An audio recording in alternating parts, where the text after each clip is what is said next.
What happened when you reported these inconsistencies to your superiors? I was called racist, and then I was walked out. There was quite a smear campaign. I was investigated.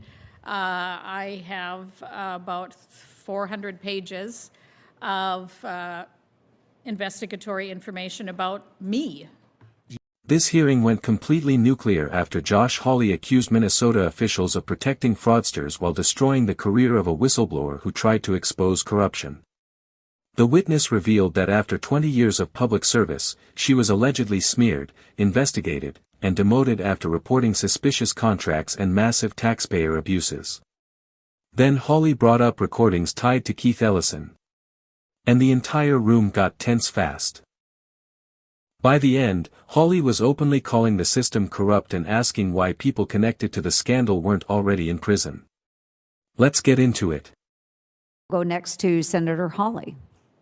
Thank you very much, Madam Chair. Thanks to the witnesses for being here. Ms. Bernstein, if I could just start with you. You worked in the Minnesota Department of Human Services, is that right? For Correct. 20 years? Correct. Or more? And at the agency there, you served in roles related to contract management and compliance. Is that Correct. basically right? Several years ago, looking here at your written testimony, you say that you started to notice some inconsistencies in contracts that came across your desk. Can you just describe what those inconsistencies or irregularities were, what they looked like? It was anything from obvious conflicts of interest to large advances being given. If the contract was for $3 or $4 million, we were giving $1 million advances before any work had occurred. That is a very risky thing to do. A business can just close up and they've got your money and they haven't done a thing for you. There was... To whom were these, if I might ask, to whom were these advances going? What kind of entities, do you recall? What kind of entities were we talking about? So states do not, in general, do their own social services. They do not do services for the residents of their state. They contract out that work to most often nonprofits, occasionally profits, but most often nonprofits. And so those are then considered grant contracts.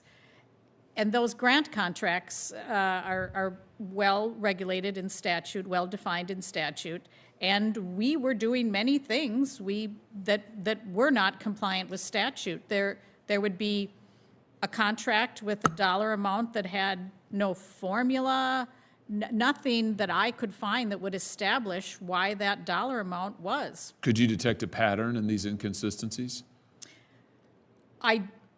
In general, no, but I did notice a slight preference for our tribes. Our tribes were one situation where I saw contracts that no one could explain to me why they were the dollar amount that they were. What happened when you reported these inconsistencies to your superiors? I was called racist. And then I was walked out. There was quite a smear campaign. I was investigated.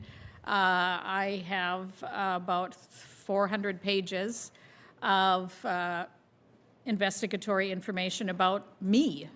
You'd worked there for 20 years at this point. I mean, you have Yes. a long track record. Yes. As a civil servant, as a public servant.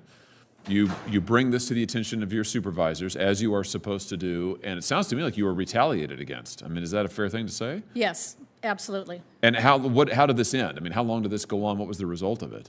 It actually still goes on. This started for me 7 years ago, but I am still just shuffled from one job to another. A supervisor about a year ago said, well, we have to find you something else to do now. So now I redact documents. I have 9 years of college, and I put black marks on documents for media requests. Do you think, in light of the revelations of widespread fraud and abuse in the state, that maybe there's a systemic problem in state government that you exposed in part, but that probably extends far beyond you? I mean, is that fair to say? There absolutely is, and I now realize that it was long before me. Are you familiar with the case of Keith Ellison? Yes. Keith Ellison testified under oath before a committee of this body not long ago and insisted to me that he had never done anything wrong and didn't know anything about any of the fraud and abuse. The only problem is that there are records, tape recordings of various fraudsters coming to see him associated with the scandals that the chairwoman was just talking about a moment ago, coming to see him, complaining about people, I think in your department. The fraudsters were saying, oh, we're getting pushback. Who knows? Maybe it was you. We're getting investigated. Can you do something about it? And Ellison said, oh, well, I'll see what I can do. And they offered him campaign contributions, and he took them. Unbelievably. And we know this is all true because they recorded it all. It's the problem when you work with scumbags. They'll double-cross you just like they'll double-cross anybody. The whole thing is on tape. I can't think of a greater instance of abuse of public trust. And if your own attorney general was doing it, who knows how deep, how far, how wide this fraud goes. It's extraordinary. I don't understand why people like him aren't in prison. But I want to applaud you, Ms. Bernstein, for doing your job. And I think it is absolutely shameful that you have been retaliated against and treated like scum when you are a 20-year civil servant, proud Minnesotan, just doing your job. I don't know what your politics are. I don't think it matters. I'm sure it didn't matter to you when you did your job, and yet you're treated like that. And meanwhile, people like Ellison are feted and lauded, and he's a star in his party. It's unbelievable. He's a crook. It's exceptional. We need more people like you who are doing their jobs and who are fighting for the public and fighting for what is right and true and just. And I want to thank you for coming forward, and I want to thank you, Madam Chair, for having this hearing. What made this hearing so explosive was that it combined two issues that instantly trigger public outrage: government corruption and retaliation against whistleblowers. Josh Hawley questioned longtime Minnesota state employee Sheryl Bernstein about suspicious contracts, nonprofit funding, and large taxpayer-funded advances that allegedly lacked proper oversight. Bernstein testified that after raising concerns internally, she was labeled racist, investigated, publicly smeared, and removed from meaningful work despite decades of public service. That alone was already explosive. But the hearing escalated even further when Hawley connected the broader fraud scandal to allegations involving politically connected figures and campaign donations tied to fraud investigations.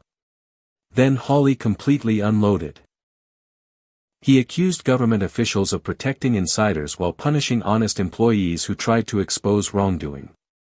The emotional turning point came when Bernstein explained that after more than 20 years working for the state, she now spends her time redacting documents instead of doing the compliance work she was trained for.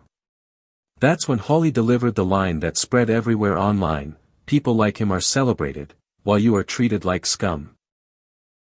The hearing quickly stopped feeling like a normal policy discussion. It became a full public indictment of what Hawley described as a corrupt system that protects powerful insiders while crushing whistleblowers who try to tell the truth. That's why the clip exploded online, because it tapped directly into growing public anger over corruption, political favoritism, fraud, and the treatment of people who challenge government systems from the inside. Subscribe for more explosive hearing breakdowns and viral political confrontations. Like the video, share it, and comment below. Was Hawley exposing real corruption, or was this another political spectacle designed to go